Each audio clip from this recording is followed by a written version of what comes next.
Continuation 13th lesson 7th old text book Telugu continuation. ఇప్పుడు 13th lesson ఆలోచనం. దీన్ని రచించింది ఎవరు?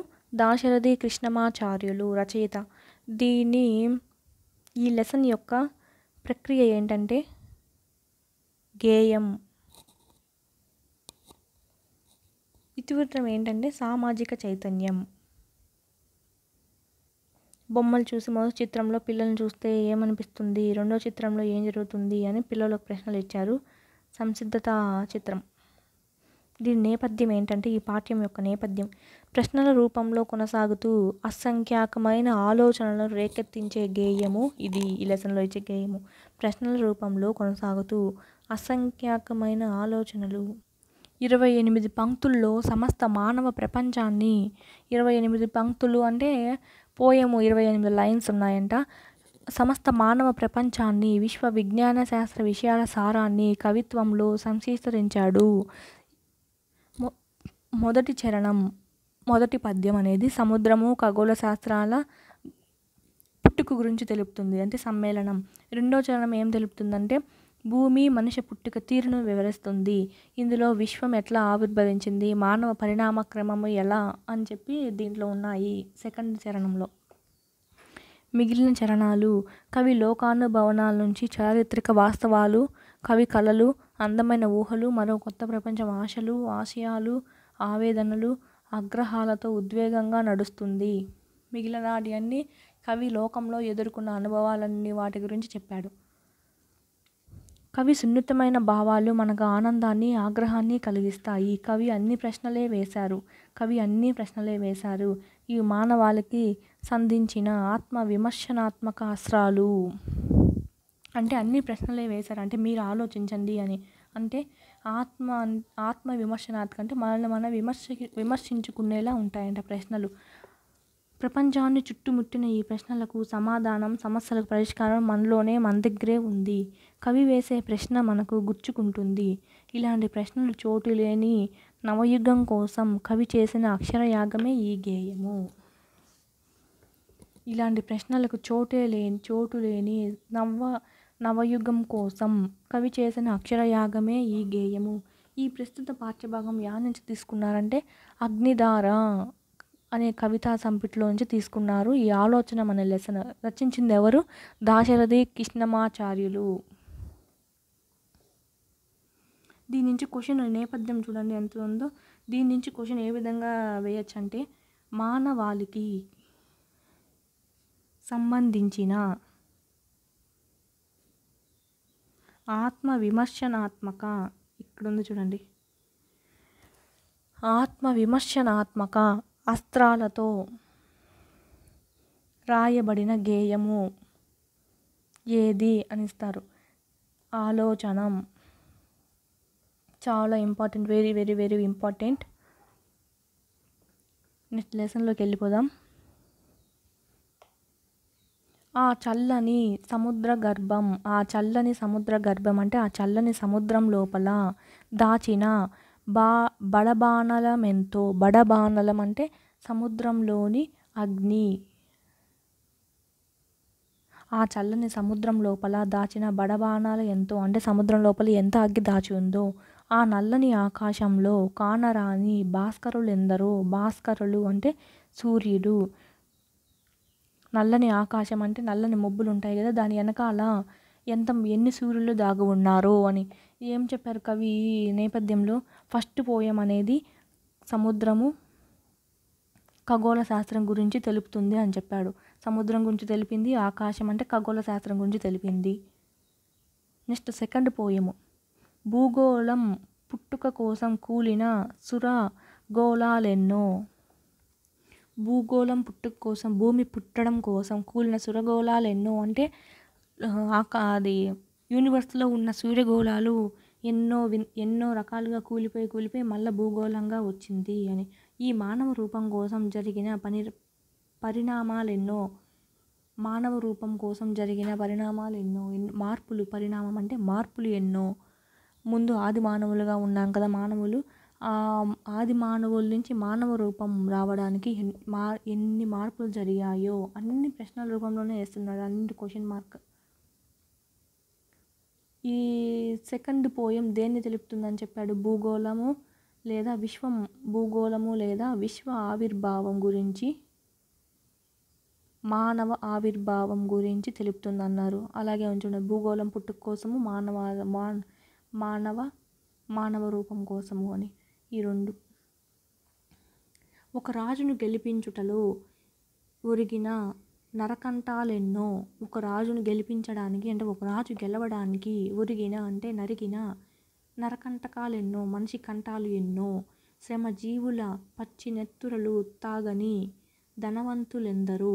శ్రమజీవుల పచ్చినెత్తురలు తాగని అంటే శ్రమజీవులు అంటే కష్టపడే జీవులు, వాళ్ళ దగ్గర నుంచి తీసుకొని వ్యాపారం చేసి అట్లనే ధనవంతులు అవుతారు.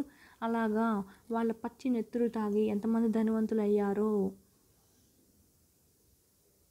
అన్నార్తులు అంటే తిండి దొరకని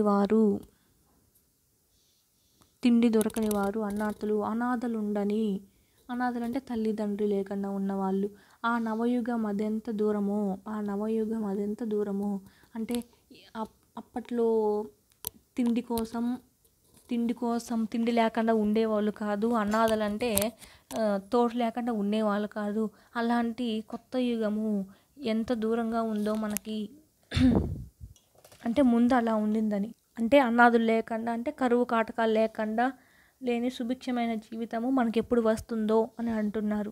కరువు అంటూ కాటకం అంటూ కనిపించని కాలాలు ఎప్పుడో. అంటే కరువు కాటకాలు అంటే నీళ్ళు దొరక్క, తిండి దొరక్క, అన్నీ దొరక్క అలాంటి కాలం ఎప్పుడు వస్తుందో, అలాంటివి లేనాటివి అంటే కరువులు కాటకాలు లేని కాలం ఎప్పుడు వస్తుందో, కాలాలు ప్లస్ ఎప్పుడో, కాలాలెప్పుడో. ఉత్వ సంధి, ఇక్కడ ఊ ఉంది, ఇక్కడ పరపదం ఏదైతే వచ్చిందో అదే సంధిలో వచ్చింది కాబట్టి ఇక్కడ ఊ ఉంది కాబట్టి ఉత్వ సంధి. అనగారిన అగ్నిపర్వతం,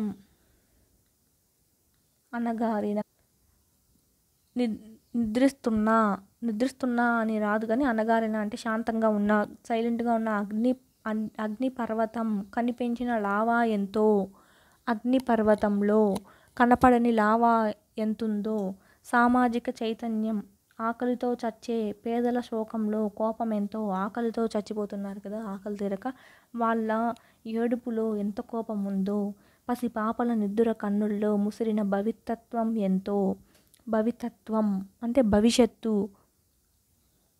హాయిగా పసిపాపల నిద్ర కన్నుల్లో హాయిగా నిద్రపోయే పసిపాపల కళ్ళు ఎంత ప్రశాంతంగా ఉంటాయో, వాళ్ళ భవిష్యత్తు ఎంతో. గాయపడిన కవి గుండెల్లో రాయబడిన కావ్యాలెన్నో. ఇవన్నీ తలుచుకొని గాయపడిన కవి అంటే బాధతో కుంగిపోయిన కవి, ఆయన గుండెల్లో ఎన్నో కావ్యాలు ఉన్నాయంట. కులమతాల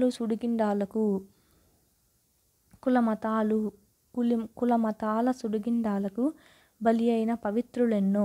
కులము మతము అంట భేదాలు చూసుకొని ఎంతమంది కొట్టుకొని ప్రాణాలు విడిచింటారు కదా, బలి అయిపోయింటారు కదా, అంటే పవిత్రులు ఎంతమందో. భరతావని బల పరాక్రమం చేరా వీడే దింకెన్నాళ్ళకో. భరతావని భరత భూమిలోని బల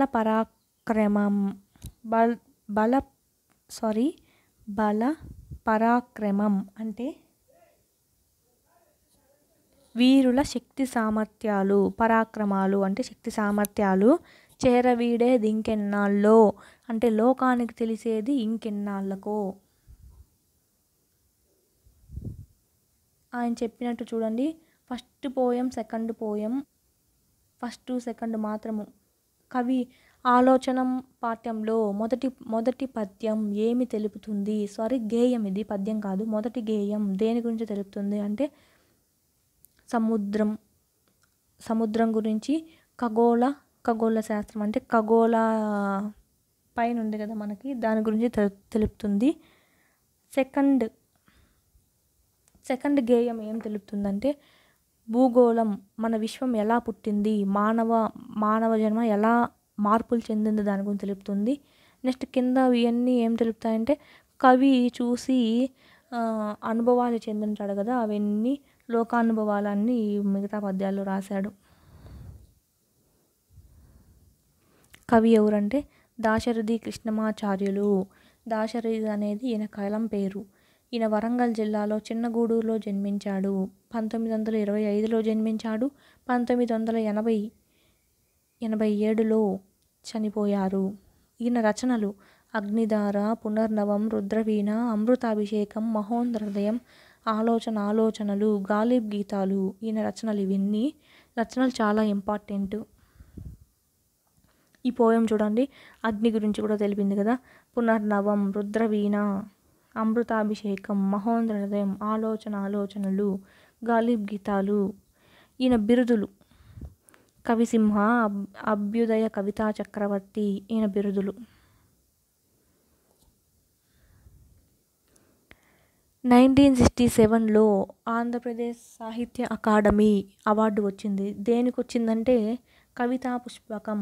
ఈయన రాసిందే ఇది కూడా. కవితా పుష్పకంకు అవార్డు వచ్చింది 1962లో. 1974లో కేంద్ర సాహిత్య అకాడమీ అవార్డు వచ్చింది. దేనికంటే తిమిరంతో సమరం రచనకు. ఈయన సాహిత్య సేవ సినిమా గీతాలు రాశాడు, నాటకాలు, వ్యాసాలు, పీఠికలు రాశాడు. ఆంధ్రప్రదేశ్ ఆస్థాన కవిగా సేవలు అందించాడు. ఆంధ్రప్రదేశ్లో ఆస్థాన కవిగా పనిచేశాడంట. ఏ ఇయర్ నుంచి ఏ ఇయర్ వరకు పనిచేశాడంటే 1977 to 1983 వరకు ఏపీ ప్రభుత్వానికి ఆస్థాన కవిగా పనిచేశారు. ఏపీ ఆస్థాన కవిగా పనిచేసిన చివరి వ్యక్తి ఎవరంటే దాశరథి కృష్ణమాచార్యులే. ఈయనే చివరిగా పనిచేసింది దానికి. దీని రచనల్లో ఇవి కూడా వేసుకొని తిమిరంతో సమరము మన హై క్లాసులో వచ్చేస్తాయి. ఇంకా తిమిరంతో సమరము, కవితా పుష్పకము. తిమిరంతో సమరం వచ్చిన అవార్డు ఏంటంటే కేంద్ర కోతి అని గుర్తుపెట్టుకోండి. ఆంధ్రప్రదేశ్ సాహిత్య అకాడమీ వచ్చింది ఏదంటే ఏపీ అనేది కవితా పుష్పకం అని గుర్తు. మన ఏపీ గుర్తు పుష్పం అని గుర్తుపెట్టుకోండి.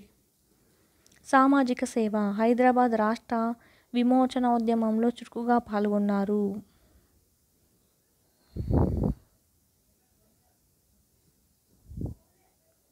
ఇదంతా ఇంకా భావం, పద్యం యొక్క భావం.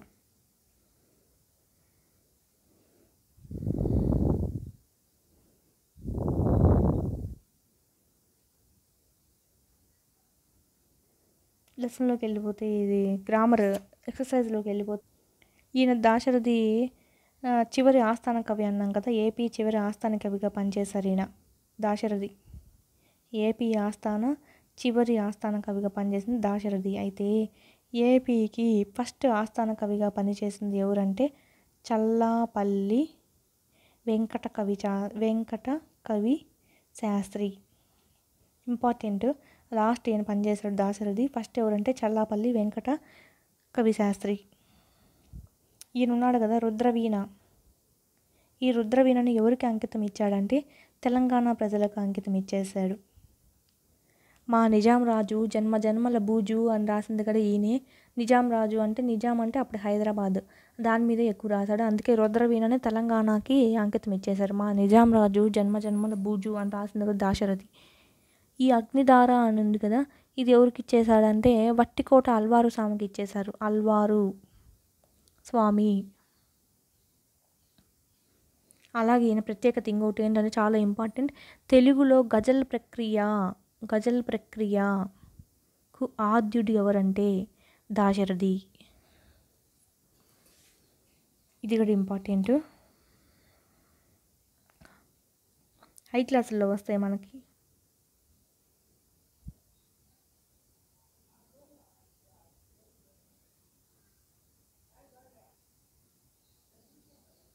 పదజాలం చూస్తే గీత గీసిన పదాలకు సమాన అర్థాన్ని ఇచ్చే వాటిని రాయండి. దిక్కులేనివారు అంటే గేయంలో ఉన్నట్టు రాయాలంట.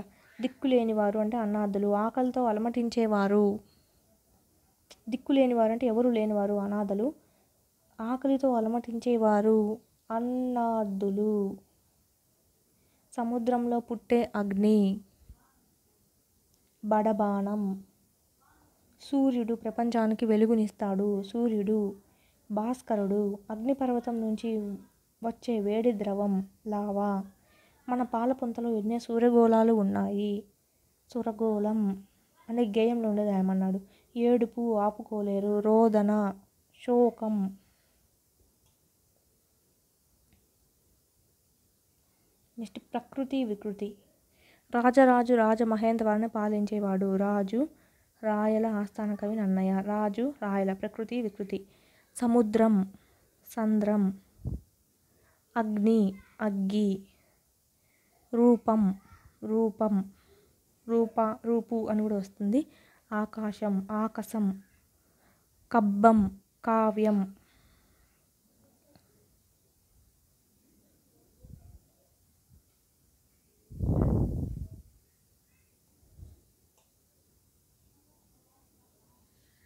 సందులు. చిట్టెలుక. చిరు ప్లస్ ఎలుక. కట్టెదుటి. కడు ప్లస్ ఎదురు. కట్టెదురు. నట్టిల్లు. నడు ప్లస్ ఇల్లు. నిట్టూర్పు. నిరు ప్లస్ ఊర్పు. ఇక్కడ ఏమేమి వచ్చాయి. కురు కడు చిరు నడు నిరు. వీటన్నిటిని ఏమంటారంటే కడాదులు అంటారు. మనం ముందు వీడియోస్లో చెప్పుకున్నాం కదా. కడాదులు వచ్చాయంటే అవి ఏమని అర్థమని. కడాదులు వచ్చాయంటే ఆ ముందున్న బండిరా డా లోపించి ఏమొస్తుంది. ఇట్ అనేది వస్తుంది. ఇలా వచ్చేదాన్ని ఏమంటారంటే ద్విరుట్టటకార సంధి. ఇప్పుడు చూద్దాం క్లారిటీగా. కట్టుసురు. కరు ప్లస్ ఉసురు. చిట్టెలుక. చిరు ప్లస్ ఎలుక. చిట్టెలుక అందుకే టా వచ్చింది. ప్లస్ ఎలుకలో ఏ ఉంది కదా. ఇట్ ప్లస్ ఏ టే. కట్టెదురు. కడు ప్లస్ ఎదురు. ఇట్ వచ్చింది. ఇక్కడ ఉండే ఏ చేరింది. నట్టిల్లు. నడు ప్లస్ ఇల్లు ప్లస్ ఇల్లు. సో ఈ చేరింది ఇట్టుకి. నిట్టూర్పు. నిరు ప్లస్ ఊర్పు. ఈ ఊ ఇట్టుకి చేరింది.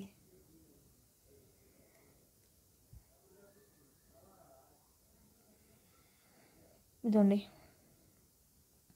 బండిరా లకు ఏం చేరాయో అవే వస్తాయి. ఇట్టుకు ఇక్కడ వచ్చేది ఇక్కడ పోయి చేరుతుంది. ఇట్టు చేరింది కాబట్టి ద్విరుట్ట టకార సంధి. టకారము ద్విరుట్ట టకార సంధి అంటారు దీన్ని. పూర్వపదం చివర ఉన్న బండిరాలు డాలకు అచ్చుపరమైతే ట అంటే ద్విరుట్ట టకారము వస్తుంది. చిట్టడవి. చిరు ప్లస్ అడవి. నట్టేట. నడు ప్లస్ ఏట. చూడండి. చిట్టడవి. నడు ప్లస్ ఏట. నట్టేట. ద్విరుట్టటకార సంధి. నట్ట నడుమ. నడుమ ప్లస్ నడుమ. ఇదేమి కడాదులు రాలేదు. అందుకే టా వచ్చింది కదా. టావత్ వచ్చిందని చెప్పి మనం ద్విరుట్టటకారం పెట్టేయకూడదు. వడదీసినప్పుడు ఇదేమన్నా బండిరాలు డాలు వచ్చాయా లాస్ట్లో, లేదా నడులు కడు నడు కిడు అని అంటే కడ్వాదులు వచ్చాయా. కడ్వాదులు ఏం రాలేదు కాబట్టి నడుమ అంటే ఆమ్రేడితం. ఫస్ట్ వచ్చిందే సెకండ్ రిపీట్ అయింది ఆమ్రేడితం. సో ఇవన్నీ ఆమ్రేడిత సంధి. నడుమ ప్లస్ నడుమ. కట్టకడ. కడ ప్లస్ కడ. మీరు టా చూసి పెట్టేయకూడదు. ఎదురు ప్లస్ ఎదురు. తుదా. తుదా ప్లస్ తుదా. చిట్ట చివర. చివర ప్లస్ చివర. ఇవన్నీ ఆమ్రేడిత సంధికి ఉదాహరణలు. దీనికి సంబంధించి మరికొన్ని పై తరగతిలో తెలుసుకుందామని ఇచ్చారు. పుష్పానికి పరిమళం ఎలాంటిదో మనిషికి విశిష్టమైన శీలం అలాంటిది. చెప్పిందెవరు? చార్లెస్ ఎం ప్రానచ్. నెక్స్ట్ లెసన్ కరపత్రం. రచించిందెవరు? డాక్టర్ గల్లాచలపతి. నేపథ్యం. దీని ప్రక్రియ ఏంటంటే, కరపత్రం అంటే ఏంటి? ప్యాంప్లెట్. కరపత్రం లేదా వ్యాస రూపంలో చెప్పారు ఈ కథా ప్రక్రియని. దీని ఇతివృత్తం ఏంటంటే, బాలల హక్కుల గురించి ఉంది ఆ కరపత్రంలో. సో బాలల హక్కులు. లెసన్లోకి వెళ్ళిపోదాం. చిత్రాన్ని చూసి క్వశ్చన్స్ ఇచ్చారు, క్వశ్చన్స్ ఆన్సర్ చేయమని. చేతిలో అనువుగా ఒదిగి ఒక విషయానికి సంబంధించిన వివరణను ఇచ్చే కాగితాన్ని కరపత్రం అనవచ్చు. కరపత్రం అనేది సంస్కృత పదము. చేతిలోని కాగితం అని అర్థం. కరపత్రం అంటే ఏంటంట?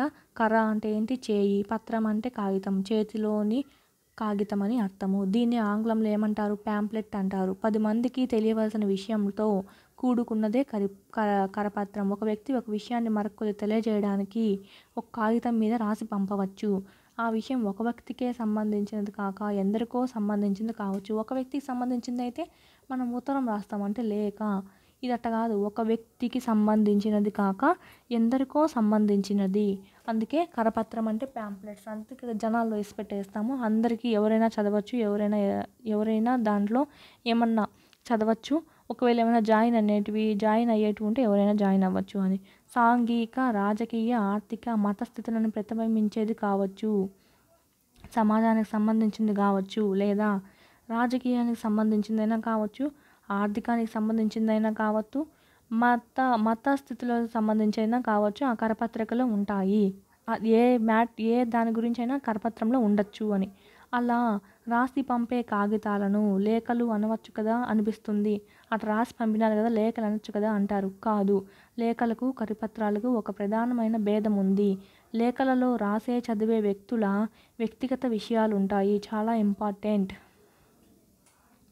లేఖలలో ఏముంటుంది? నేను ఒక ఫ్రెండ్కి రాస్తున్నాను అంటే ఓన్లీ మా ఇద్దరికి సంబంధించిన విషయాలు అంటే నా వ్యక్తిగతము లేదా తన వ్యక్తిగత సంబంధించిన విషయాలు ఉంటాయి.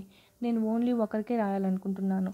అలాగా లేఖలలో రాసే చదివే విషయాలు వ్యక్తిగత విషయాలు ఉంటాయి. కానీ కరపత్రాలలో వ్యక్తిగత విషయాలే కాక మన చుట్టూరా ఉన్న సమాజము, దేశము, ప్రపంచంలో ఉన్న విషయాలన్నీ ఉంటాయి. అచ్చుయంత్రం లేని పూర్వకాలంలో ఒక విషయం అందరికీ తెలియజేయడానికి కాగితాల మీద రాసి వాటికి అనేక ప్రతులు తయారు చేసి పంచేవారంట. ఈ కరపత్రాల ప్రతులను అంటే కాపీలను చదివిన ప్రజలు వాటిని గురించి నిశితంగా ఆలోచించేవారు. ముద్రణా సౌకర్యం ఏర్పడిన తర్వాత కరపత్రాలు చాలా ప్రచారము ప్రపంచవ్యాప్తంగా కనిపిస్తుంది. ఇప్పుడు కనిపించే ఈ పాంప్లెట్లకు ఒక పరిణామ దశ ఉంది. విభిన్న అభిప్రాయాల వ్యక్తీకరణకు కరపత్రాలలో కనిపిస్తాయి. కరపత్రాలలో. ఈ అభిప్రాయ వ్యక్తీకరణకు ప్రాచీన కాలం నుంచి అలవాటుతో ఉన్న పద్ధతులన్నీ కరపత్రాలకు మూల రూపాలుగా చెప్పవచ్చు. కరపత్రంలోని విషయం ఒక వ్యక్తిని కానీ సంస్థను కానీ సంబంధించిన అయినప్పటికీ అది సంఘంలోని వ్యక్తులందరికీ తెలియాల్సిన అవసరం ఉంది. అందుకే జనసమర్థత ఉన్న కూడలిలో కరపత్రాలు పంచడం ఇప్పటికీ మనం చూస్తున్నాం. అది మామూలుగా ఎందుకు ప్రింట్ చేస్తారు? సమాజంలోనే అందరికీ తెలియాలని ప్రింట్ చేస్తారు. అందుకే జనసమూహంలో ఉన్న వాటిల్లోనే పంచుతారు. అందుకే అది చూస్తుంటాం మనము అంటున్నారు. ఒక వ్యక్తి అందరికీ చేయవలసిన విషయాన్ని బిగ్గరగా అరుస్తూ వీధుల వెంట వెళ్ళడం, ఆ తర్వాత చిన్న గొట్టమన్న గరియలను తయారు చేసి గొట్టాన్ని నోటి దగ్గర ఉంచుకొని గట్టిగా అరచి చెప్పవలసిన విషయాన్ని ప్రచారం చేసేవాడు. అంటే ఫస్ట్ అప్పుడు పూర్వకాలంలో ఎలా ఉన్నాయంటే బిగ్గరగా అరిచేవాళ్ళంట. రోడ్డు మీద వీధుల వెంట వెళ్తూ ఉండేవాళ్ళు బిగ్గరగా ఏదైనా ప్రచారం చేయాలంటే. ఆ తర్వాత ఏముంది, చిన్న గొట్టం వచ్చింది, దాంట్లో ఏమన్నా మాట్లాడితే లౌడ్గా వినిపించేలా వచ్చింది.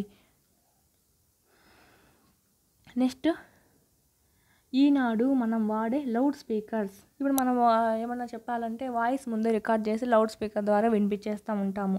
అలాగా మనిషి అరుపు ఈ గరిక ద్వారా గట్టిగా వినపడేది.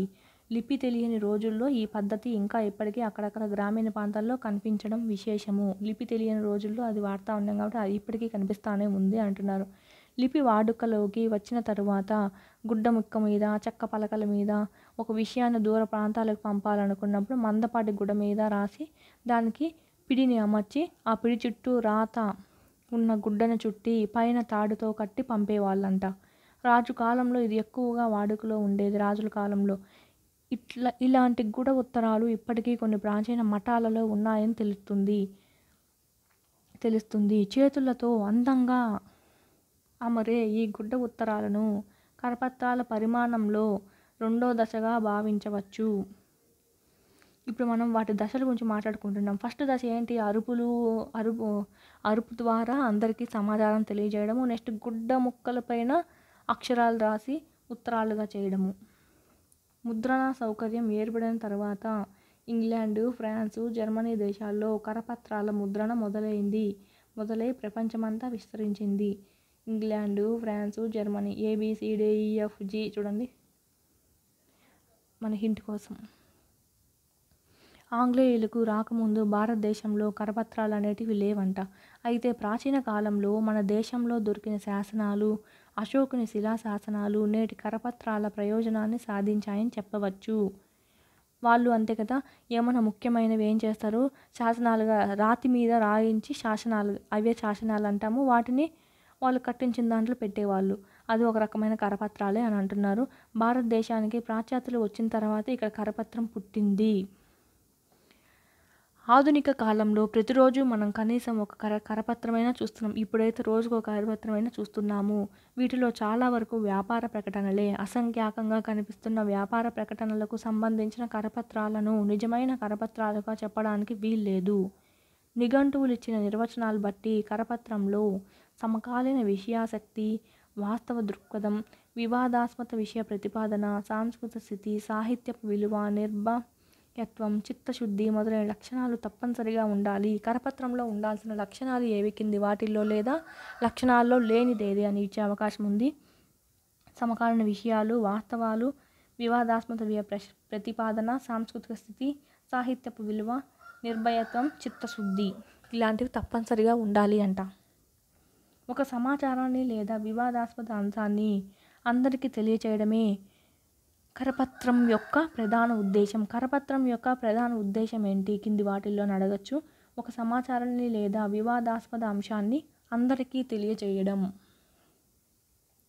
అయితే కరపత్రంలోని విషయాలు వాస్తవాలా కావా, అది పాఠకుని మీద ఎలాంటి ప్రభావం చూపుతుంది అనే పట్టింపు కరపత్రం రాసిన వారికి, పంచిన వారికి ఉండదు. కరపత్రాలు వేసిన వాళ్ళు, రాసిన వాళ్ళ పేర్లు కానీ ముద్రణాన్ని పేరు కానీ కరపత్రాల్లో ఖచ్చితంగా ఉండాలంట. అయితే కొన్నిసార్లు ఇవేం కనిపించవు. సాధారణంగా కరపత్రాల్లో చౌకగా ఉండే రంగు కాగితాల్లోనో అచ్చువేసి ఉంటారు. ఎక్కువగా కరపత్రాలు 1-2 పేజీలకే పరిమితం అవుతాయి. అవసరాన్ని బట్టి ఇవి వేరువేరు కొలతలతో, పరిమాణాలతో కనిపిస్తాయి. కంటే కదా, కొన్ని చిన్నవి ఉంటాయి, కొన్ని పెద్దవి ఉంటాయి, ఇంకొన్ని చాలా చిన్నవి ఉంటాయి. ప్రభుత్వ సంక్షేమ పథకాలు, సామాజిక ప్రయోజనం ఉన్న అంశాలను సామాన్య ప్రజానికానికి చేరవేయడానికి కూడా కరపత్రం మన ప్రముఖమైన సాధనంగా ఉపయోగపడుతుంది. మన జగనన్న చేయించినట్టు. కరపత్రాల్లోని విషయాలు ఉద్దేశించిన వ్యక్తులకు వెంటనే అర్థమవుతాయి. మిగిలిన వాళ్లకు వాటిలోని భావాలు సందిగ్ధంగా ఉంటాయి. కొన్ని కరపత్రాలను ఎవరికీ తెలియనివ్వకుండా రహస్యంగా అతి తక్కువ సమయంలో ముద్రించి పంపకం చేస్తారు. అందువల్ల దాంట్లో అచ్చుతప్పులు, అపార్థాలకు ఎక్కువ ఆస్కారం ఉంటాయి. కరపత్రాల్లోని విషయాలు నిజాలా, అబద్ధాలా అనే అనుమానం కలుగుతుంది. ఆధారాలు దొరికితే తప్ప ఈ విషయాలు వెనక ఉన్న వాస్తవం బయటపడదు. కొన్ని విషయాలను వార్తాపత్రికలో చదివిన వారు కరపత్రాల్లో చూసి తెలుసుకుంటారు. కరపత్రాల్లో ఎక్కువ వాడుక భాష ఉంటుంది. కరపత్రాల్లో వాడే భాష ఏది? వాడుక భాష ఇంపార్టెంట్. సాధారణంగా కరపత్రాలను ఉచితంగా పంపిణీ చేస్తారు. కరపత్రం మనిషి భావ ప్రకటనకు, స్వేచ్ఛకు సంకేతం. కరపత్రము దేనికి సంకేతం? మానవ భావ ప్రకటనకు, స్వేచ్ఛకు. చాలా ఇంపార్టెంట్ ఇది. ఒకప్పటి కరపత్రాన్ని చూద్దాము అన్నారు. బాలల హక్కుల గురించి ఒక కరపత్రం ఉంది ఇక్కడ. బాలల హక్కుల వార్షికోత్సవాలు 1989లో బాలల హక్కులు నిర్వచించి వాటిని అమల్లోకి చేయాలని పూనుకునిందంటే ఎవరు? UNO. బాలల హక్కుల ప్రకటనలో ప్రధాన హక్కులు ఏవంటే జీవించే హక్కు, చదువుకునే హక్కు, ఎన్ని ఉన్నాయి? 10 ఉన్నాయి.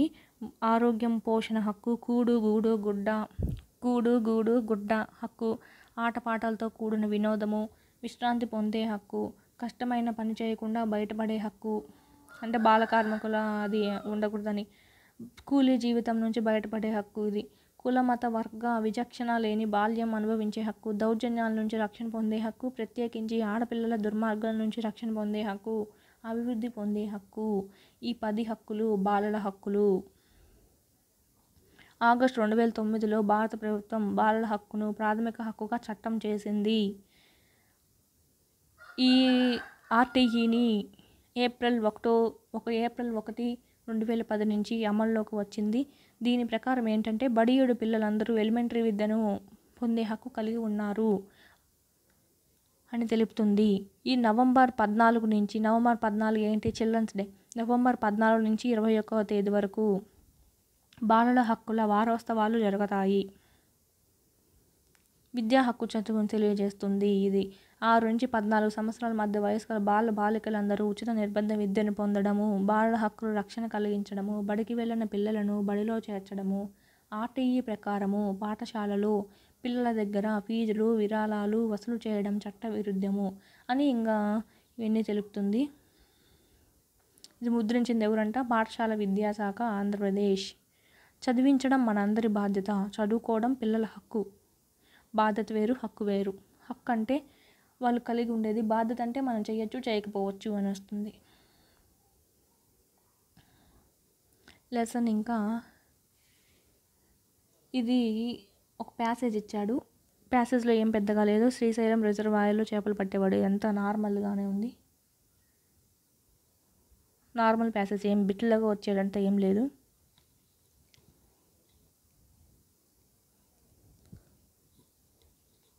సొంత వాక్యాలు రమ్మన్నాడు. హక్కులు బాధ్యతలు, కంటికి రెప్పల, సొంత కాళ్ళ మీద నిలబడు, విజయం సాధించు, రక్షణ, పనితనము, ఇవి యూజ్ చేసి సొంత వాక్యాలు రాయమన్నారు.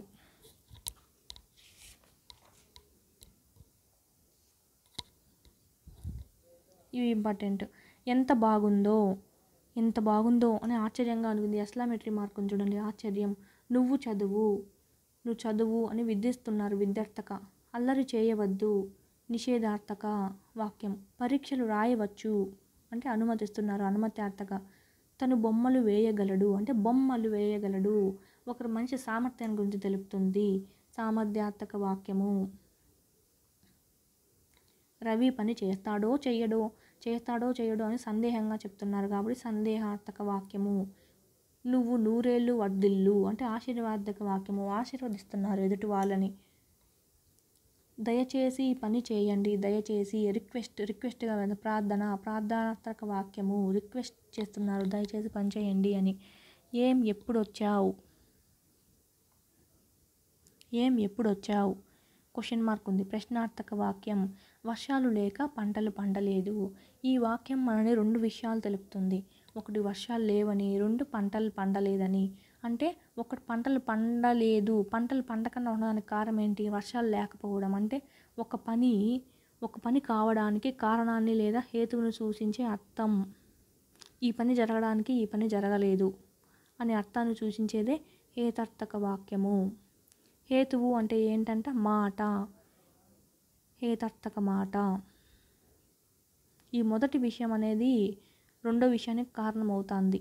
అంటే ఈ మొదటి మాట అనేది రెండో మాటకు కారణమవుతుంది, అందుకే ఇది హేతార్థక వాక్యం. ఎవరా పైడి బొమ్మ అంటే క్వశ్చన్ మార్క్ ఉంది, ప్రశ్నార్థక. పంటలు పండలేదు.